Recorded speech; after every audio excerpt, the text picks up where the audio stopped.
So, good afternoon everyone. Pleasure to see you here today. I think this panel segues, make an entrance. I think this panel segues beautifully from the session before, talking about how skills are evolving.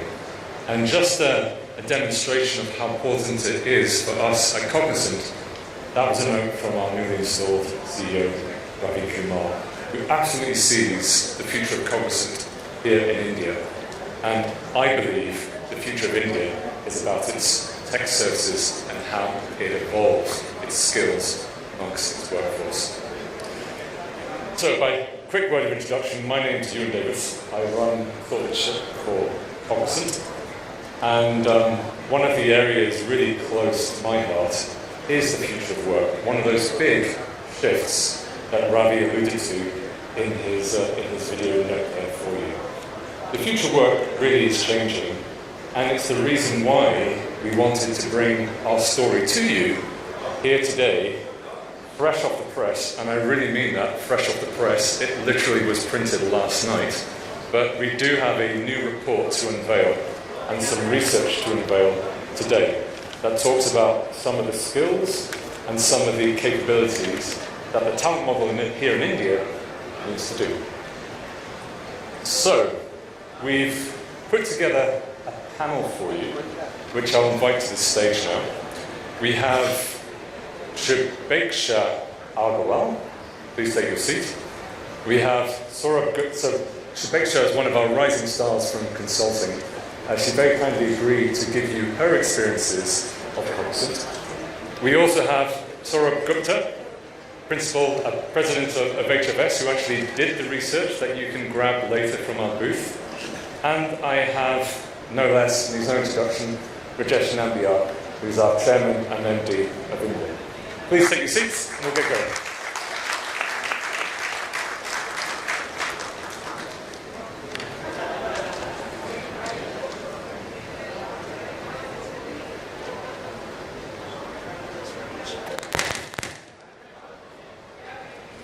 So I'm going to start with you, Saurabh. You put together the research. You ran the surveys. There's a really interesting story there.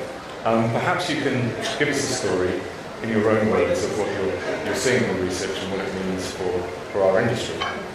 Yeah, absolutely. So, look, I think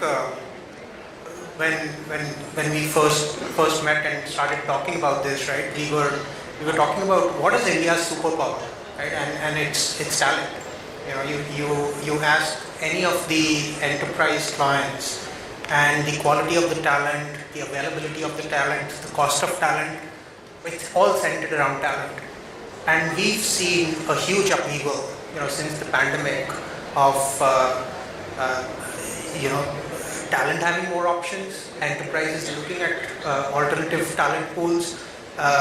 You see all these macroeconomic headwinds coming in. There's inflation, there's supply chain disruption, there's a war going on. So what the question was, how does India retain this superpower, right? How does India continue to be the bellwether for IT services? What do service providers like Cognizant and others, have to do to attract and retain the top talent? So we thought, let's go right to the roots, and we reached out to 600 employees in India in the IT services sector. And at the same time, we reached out to 300 clients. We reached out to 300 enterprises in the global 2000, services who are services clients. And essentially, we wanted to map this, right? What are these employees being trained on, and what are the clients wanting them to be trained on? And it was very interesting. If you plot, and we asked them about 40 different skills. Half of them were technical skills, from cloud, AI, analytics, 5G, IoT, etc. And half of them were non-technical skills, right? Non-STEM, leadership, people management, digital fluency, problem solving. And we started to plot this, right? What is the demand and what is the supply?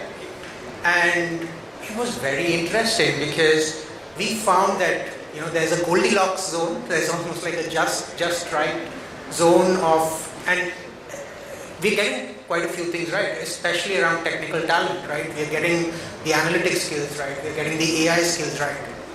But there is misalignment. There is this balance between demand and supply of skills is sort of fragile and precarious.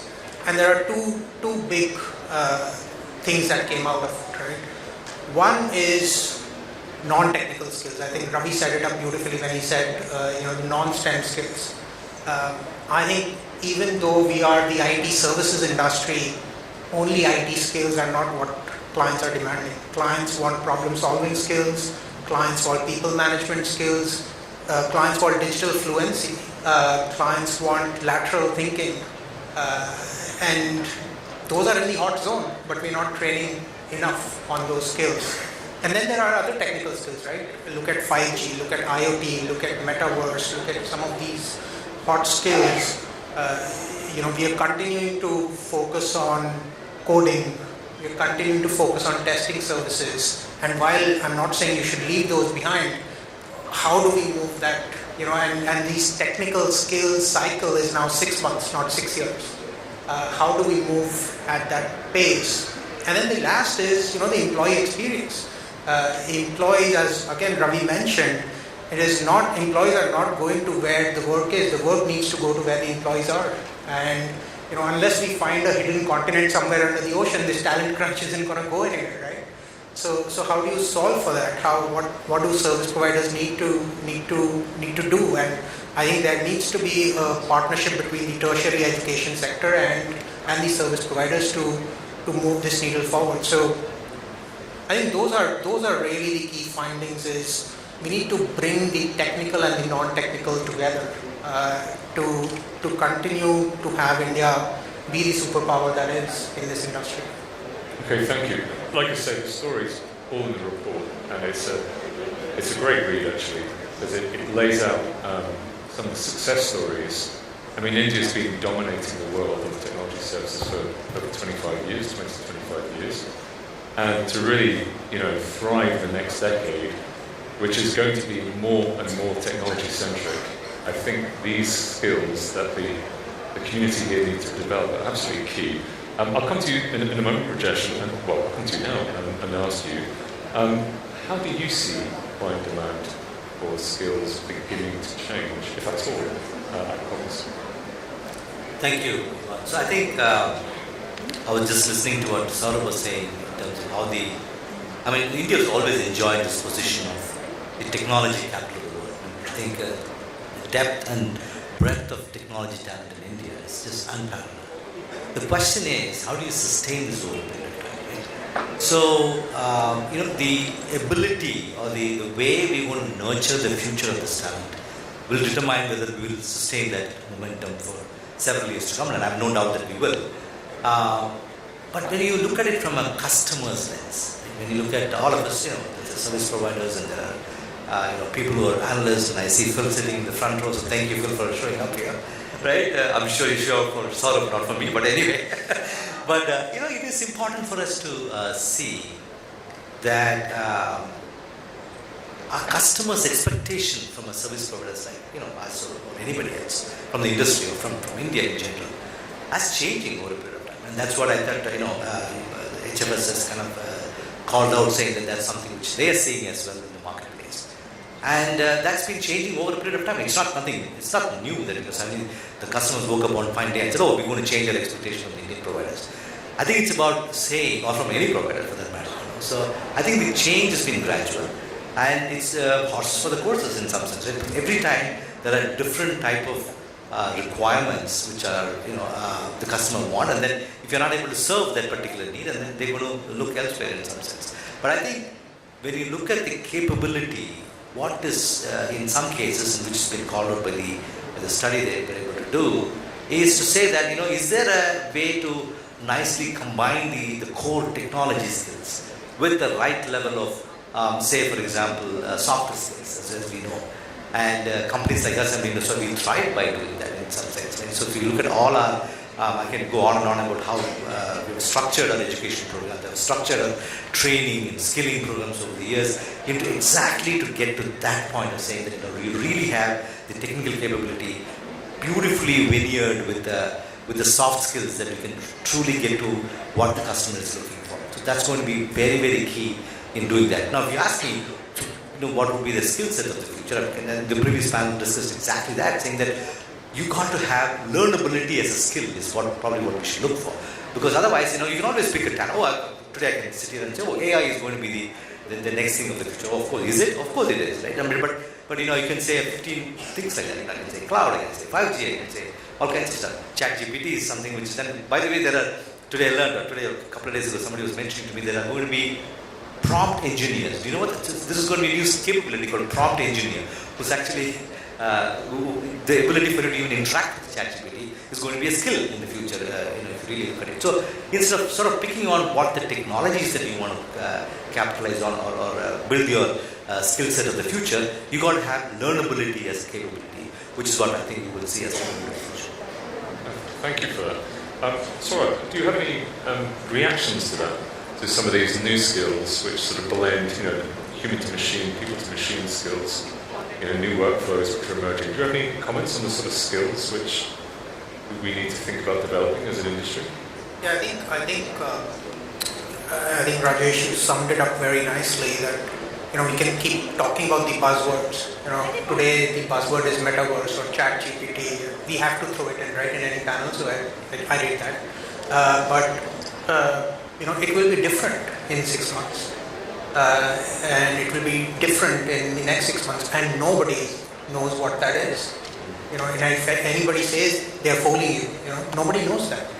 And so the skills are not about throwing darts in thin air and saying, oh, maybe it's metaverse, so let me bet on that, or maybe it's something else, let me bet on that. The skill is, can you actually keep pace with this change in technology and do it at scale? And for that, you need the non-technical skills, you need non-STEM skills, because even coding can be programmed, now. So and that requires, ultimately it comes down to business skills. Can you be a problem solver? But you have leadership skills. Can you manage people? Right? That's a very important skill set. You have lateral thinking. Can you think outside the box? So I think those are the kind of skills that we need to look at. They must be, our skills. We should be able to code. But what we code on today is not what we're going to be coding on in 6 months. That's great. So the report it featured 2 data sets really. There was a survey of enterprise buyers, clients, prospects, but there was also a survey of employees and to map their aspirations against some of the skills which are in demand. So I'm going to come to you, Shubheksha, and ask about your experiences, because you're a representative from my company, one of its rising stars, one of its rising talents, I have to say. I really can't believe she was born in 1997 because it just makes me feel incredibly old. But I know, you wouldn't believe it, would you, that I'm that old.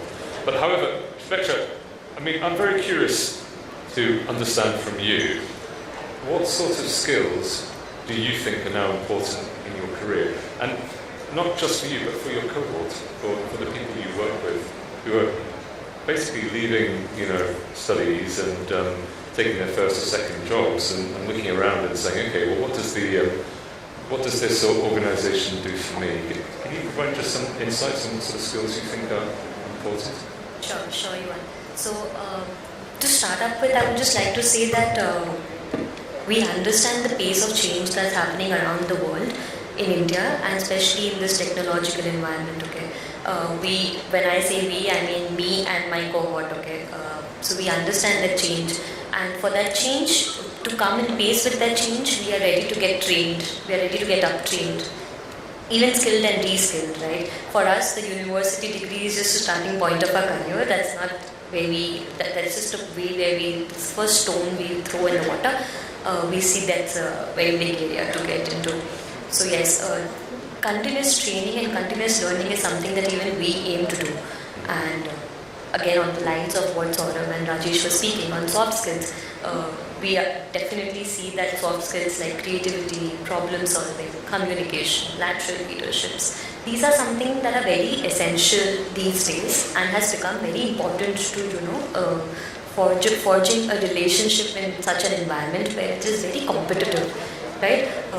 You might have a very good technical skill, you might have a very good hand on it, but a very major aspect lies on your soft skills.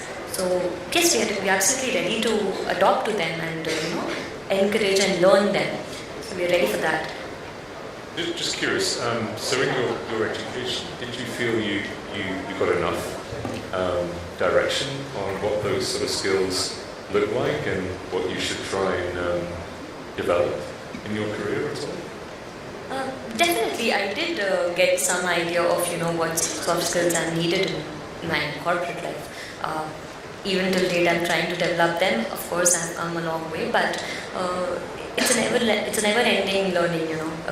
You just keep on learning with every step you take. Every new day, you learn something, and especially in the soft skills, it's never-ending. So yes. Yeah, I'll come to you in a moment, Rajesh. But this focus on continuous learning is key, and I think more and more career paths now have to embed continuous learning in how they think about developing the workforce or the employee through the ranks of the organisation. So Rajesh, I mean, you've heard from Shubheksha about how she's evolving at Cognizant. How are we as a company addressing the skills and career aspirations of the talent that's now really coming into the organisation and building a career, hopefully for a long time in our organisation? I think when you heard Shubheksha, by the way, she's one of our bright GenCs, as we call them, Generation Cognizant. She's got a year and a half. So when you join from, she had an economic background and she had an MBA. So you would assume that we only hire tech skills. That's no longer true. We hire economics graduates, we hire psychologists, we hire medical science and so on and so forth. For our practice in healthcare, we do hire a lot of doctors and nurses and so on and so forth. I think so. The variety of people that you really need, especially for this in future, when you look at how the tech skills are going to be utilized, you will find that it's not just engineers, right? You also going to have a lot many more. But one thing which I want to say is that at one end you have the GenCs who are joining us fresh from the college, and then the other end we have the advanced professionals. So our skilling strategy, if you may, or what we need to do, will have sort of across all this spectrum of people. So there are different types of capabilities and skill set that you need to impart, if you may, with when people are in the beginning of their career, maybe the first 5 or 6 years or 10 years or whatever, and then you have a different set of capabilities and skill set and training that you do on the other side of the story. Same thing with the partners that we do. I mean, in the first area, we might partner with our hyperscaler partners, whether it's Microsoft, Google, Amazon, and so on and so forth, to make sure that we do have the right set of capabilities that we could bring from those technology, just as an example.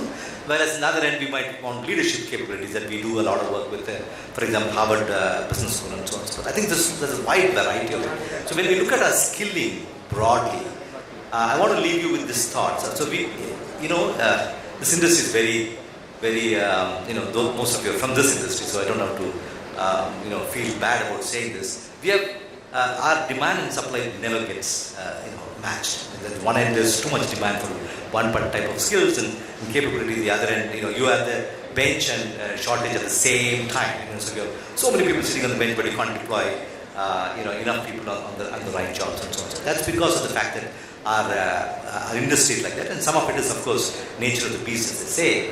But the skilling programs for us, we do in 3 broad categories. The first one is skill to deploy, which means that we skill the people so that we have an immediate requirement.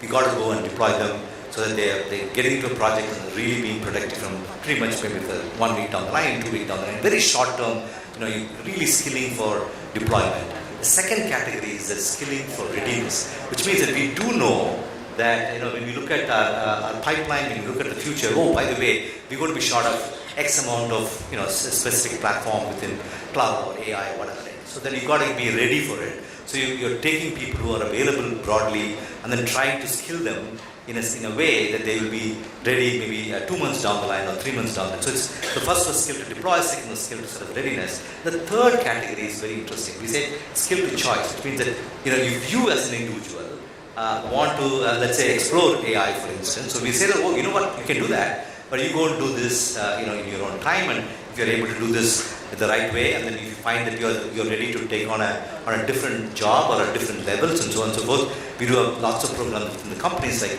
internal job movement and so on and so forth, where you can actually get into that. That's a beautiful way of making sure that if you take responsibility for your own learning, and then if you're able to sort of, if you're a COBOL programmer, I don't know, there are too many these days. I used to do programming in COBOL many years ago. But if you're let's say C++, whatever it is, a little more, modern for me at least. But if you want to do something, really sexy, if you may, and then if you want to do that, feel free to go ahead and do this. But that's now you're going to be skilling the choice, and we enable all of that. But you got to make sure that you make the choice and then make sure that you get deployed. So I think it's a very comprehensive skilling strategy, along with partners, along with making sure that you're really building the capabilities for the future. That's what we do. Sorry, a long answer. No, that's great. I was thinking 97 and COBOL was still talked about as being an old skill back then. So, I know. Yeah, they talk about Shubheksha is probably thinking COBOL. He was wondering what COBOL really means, actually.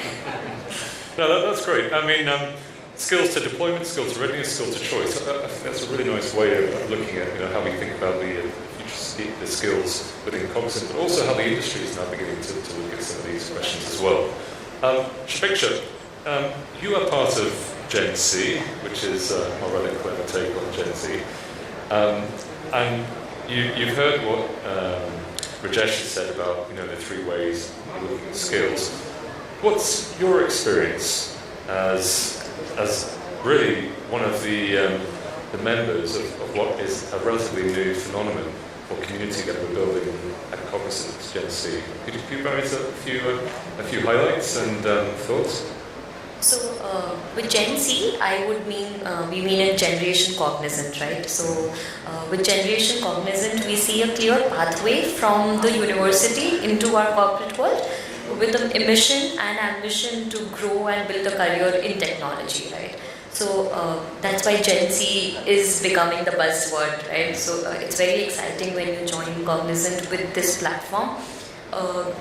The generation Cognizant not only focuses on you doing your job, whatever is assigned to you, but it encompasses the overall experience of developing you as a human and continuous learning and rotating you through different jobs so that you learn all aspects of your life. Okay? It's not that you do one job that has been assigned to you, but there's a continuous rotation. And I know it might sound very daunting for someone who has just entered the corporate world, but the culture in Cognizant is very family-like. You're provided with a buddy, you're provided with a mentor. We call it interventor. Okay, someone who will guide you throughout. So these things, help you throughout the process of you joining the company and incorporating those skills and the environment that the company is bringing you with. She's saying all the nice things because I'm sitting next to her.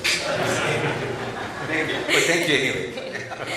No, I think that's really insightful actually.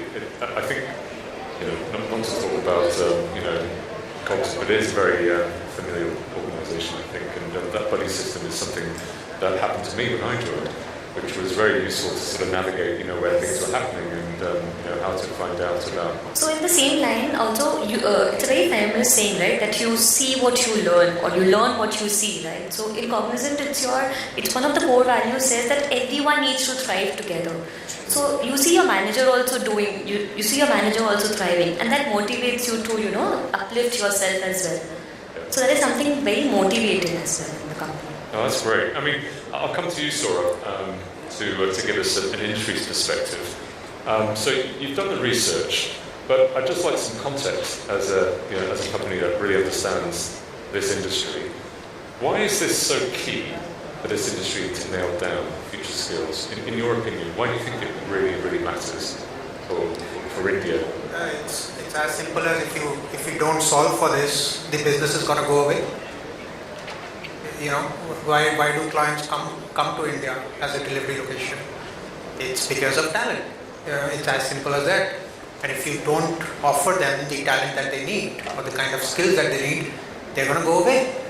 So we will not have this industry. So it's an existential conversation, and this thing is moving very, very fast. Right? So we can't just sit on our laurels and say, oh, Indian IT industry has been there for 20 years, we started global delivery model, we did this and that. That's all in the past. So what? And I think it's an existential question that we all need to be thinking about each and every day, because even in our study, 3 out of 4 clients said that if the talent situation doesn't improve, we're going to think of alternatives. So it's as simple as that. And I think the other thing is, we as an industry should also think of what's the value proposition, right? So if you're working for a CPG company, I'm just taking an example, their problem statement is 8 out of 10 CPG companies want to go direct to consumer today, right? That is their problem statement. Now within that problem statement, cloud migration will be somewhere, right? The problem statement is, we want to go direct to consumer. Now to do that, they will need to adopt cloud, they'll need to do that. I think the Indian IT industry has always taken the problem statement as, we want to migrate to cloud. But that is not their real problem statement. So if we have to elevate our value proposition, if we have to become real partners, not just a vendor, you have to solve for how does a CPG company go from B2B to B2C? And that is not a technical question per se. I'm curious to get your thoughts on that. I'm not as dramatic as Saurabh is, right? But it is important for us to make pivoting into understanding what the future customers are going to look for, so making that pivot. But I don't think it's an existential crisis, as Saurabh said. Again, Saurabh, I'll give you buy a drink and we can argue about it. But it is important for us to make the shift. And why is it important? It's important because the skill set of today, and this space is evolving so fast, and the skill set which were relevant even a year ago, today it's got a variation of it.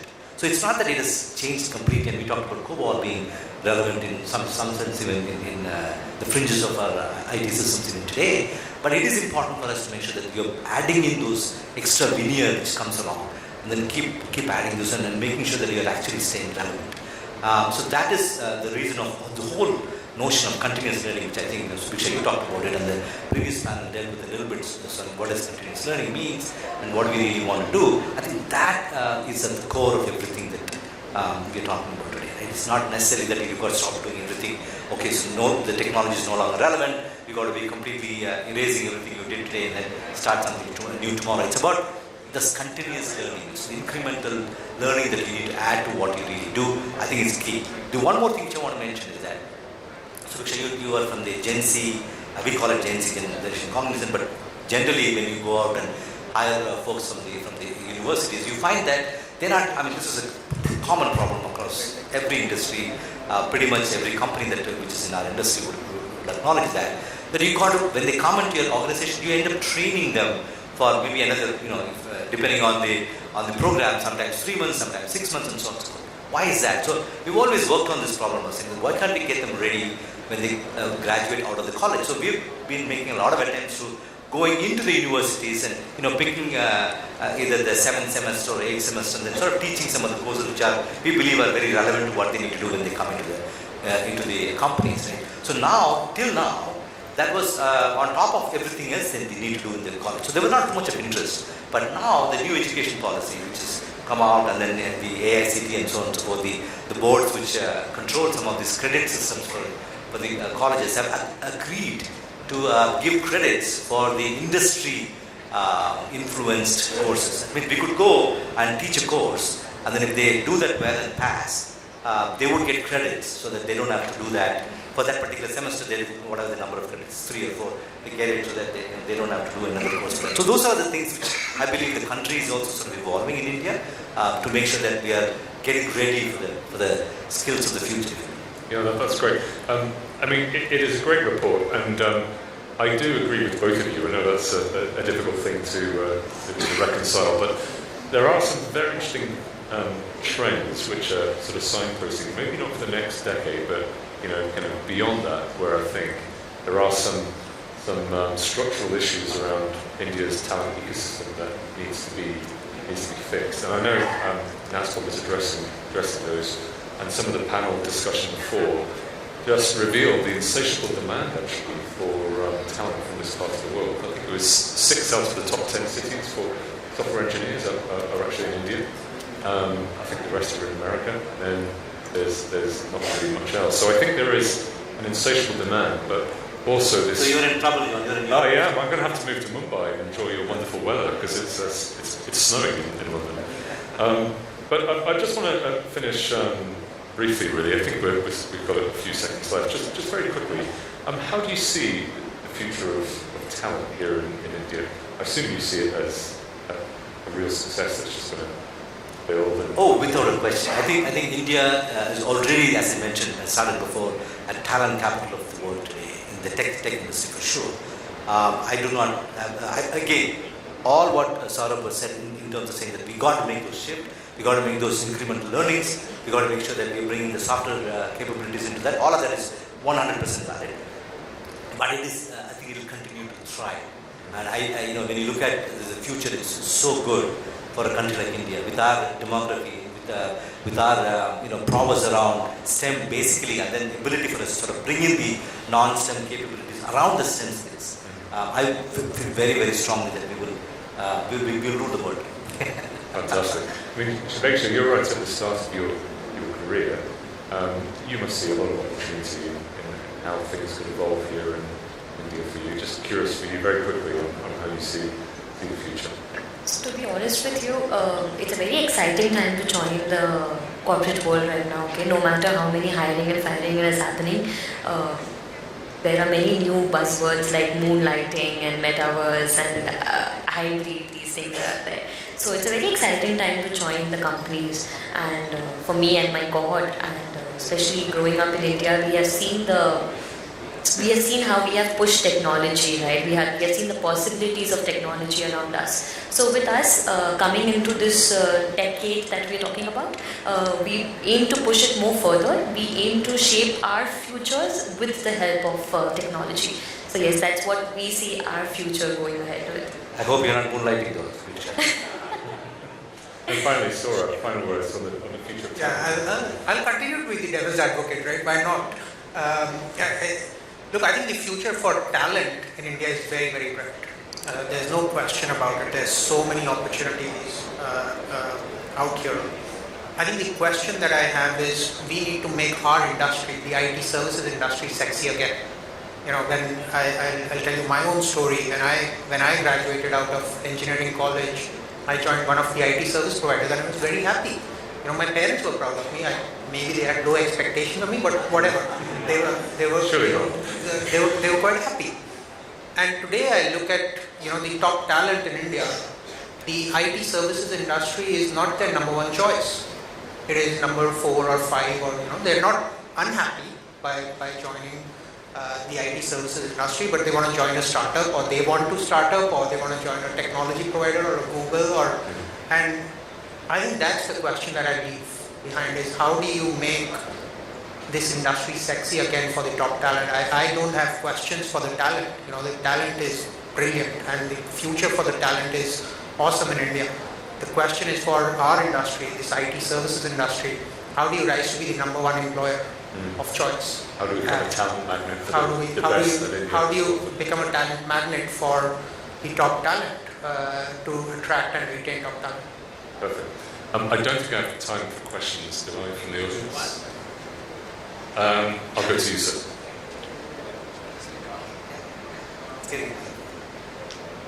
I think they're bringing a microphone. Thank you. This is a very interesting discussion. Rajesh, I like the idea that Cognizant is getting into colleges in 7th or 8th SEM and helping out. But the real just really lies at the school and the college level, because the exposure of skill sets that are required, that we were talking about earlier, needs exposure. It doesn't require training. Okay? And at schools and colleges, that's not being taught. So it's really on us, the industry, or to work with the government and the boards to build this up. And do you see any of the organizations or any of the governments or boards heading that side to start it at the school level for the skill sets that we're looking for? No, I think it's not, as you rightly said, I think it's an experiential at the end of the day. What we do is, of course, teach a course, is also make sure that they're able to do internship with us. So that is where I think the combination of what you could learn in a given semester, it's a 7th semester, and then we would try and see if they could come and work with us. Especially, I mean, we do this today when we select someone in the campus, and we do, by the way, we do a large number. Last year we do 55,000 students from campus, so it's a huge number. When we do that, we also try and see if they can do internship with us. Last year we couldn't do all 100% of the people whom we hired, but we did about 50% of them. So that is a huge benefit for getting the practical experience. They understand what they're going to be working, so that after that they can decide whether they want to choose this industry or some other industry. Saurabh thinks there are 2-3 other industries that are more sexier than IT industry, but whatever that is, yeah. So that is what they can make the choice, because they understand what working in an R environment would be. As an industry, it's our request to the governments and the boards to build this in the curriculum at some point of time, so the later generation can have it as a part. Because the tuition that we do is also academic only. Yeah, sure. Thank you. Sure. So I am from Cognizant. I am a GenC HR Pune lead. I was so excited to see Shubheksha here, right? So one of the GenC whom we trained, right, and of course you. So to answer to your question, right, so for you, you were, hello, is it for you?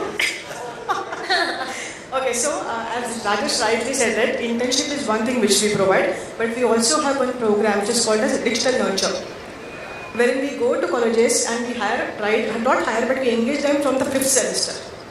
So we invest in them, so we give them all the electives which we as an employer want them to learn, and then we onboard, then we call them for an internship. So it's a 2-level program, one digital nurture, internship, and then they can join Cognizant full-time. Thank you. Thank you very much. Well, it just leaves me to say that please grab this report. It's on our booth out in the entrance. We think it's for the industry. It's our gift to the industry to highlight, where the gaps are and what we as an industry need to do. I think I have to thank my panel for joining me and walking you through the research and some reflections on the research. And thank you for your time this afternoon to listen. Thank you. Thank you. For more interesting content, like, comment and subscribe to our NASSCOM YouTube channel.